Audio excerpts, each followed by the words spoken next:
नमस्कार. सह्याद्री धुळ्यामध्ये आपले सहर्ष स्वागत आहे. कालच जिल्हा परिषदेचे आरक्षण जाहीर झाले. कोल्हापूर जिल्हा परिषदेसाठी 68 सदस्यांचे आरक्षण जाहीर झाले आहे. यामध्ये अनेक ठिकाणी महिला राज आले. भुदरगड तालुक्यात तर चक्क भुदरगडचे सभापती महिलांसाठी आरक्षित पडलेले आहे. ओपन महिला या ठिकाणी आहे.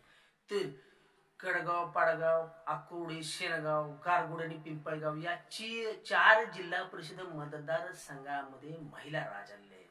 मागील वेळी जे उमेदवार होते ते तिन्ही ठिकाणी त्या तसेच तेच उमेदवार पुन्हा निवडणूक रिंगणात उतरण्याची चिन्ह आहे. तर जिल्हा परिषद सदस्य जीवनदादा पाटील ही मागील वेळी ओपन निवडून आले होते, ओपन आरक्षित मतदारसंघात निवडून आलेले होते. तर यावेळी त्यांच्या ठिकाणी ओबीसी आरक्षण महिलेसाठी पडले आहे. त्यामुळे भुदरगडवर चक्क महिला राज आलेला आहे. त्यामुळे अनेक इच्छुक उमेदवारांच्या व युवा नेत्यांच्या गोची झालेल्या आहेत. खाली पंचायत समितीलाही तसंच आरक्षण. गारगुडी पंचायत समिती मतदारसंघ चक्क महिलेसाठी आरक्षित झालेला आहे.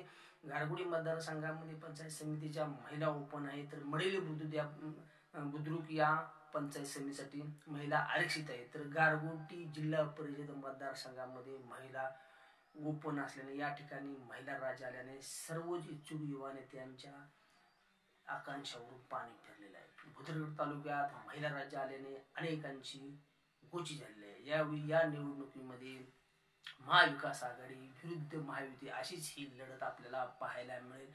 यामुळे पुन्हा गारगुडी मतदारसंघामध्ये रेश्मा राहुल देसाई, तर पिंपळगावमध्ये रोहिणी अर्जुन आंबेडकर, आकुर्डी कुल या जिल्हा परिषद मतदारसंघ आरक्षित झाल्यामुळे जीवनदादांच्या विरुद्ध पत्नी अर्चना जीवन पाटील किंवा त्यांची कन्या प्राची जीवन पाटील या निवडणूक आखाड्यात दिसतील. तर कडगाव पाडगाव या मतदारसंघामध्ये माजी उपसभापती सत्यजित दादा जाधव यांच्या पत्नी स्वरूपा राणी सत्यजित जाधव या पुन्हा निवडणूक आखाड्यात असतील की यावेळी उपजिल्हा प्रमुख उद्धव बाळासाहेब ठाकरे गटाचे प्रकाश पाटील यांना ही उमेदवारी दिली जाईल. यामुळे महाविकास आघाडीमध्ये काँग्रेसला किती जागा मिळणार व शरद पवार गट, संतोष मेंगाने व उद्धव बाळासाहेब ठाकरे यांच्या पक्षाचे उपजिल्हा प्रमुख प्रकाश पाटील यांना या निवडणुकीमध्ये जिल्हा परिषद किंवा पंचायत समिती निवडणुकीसाठी उमेदवारी देऊन न्याय मिळेल का, हाच प्रश्न या निमित्ताने पडलेला आहे.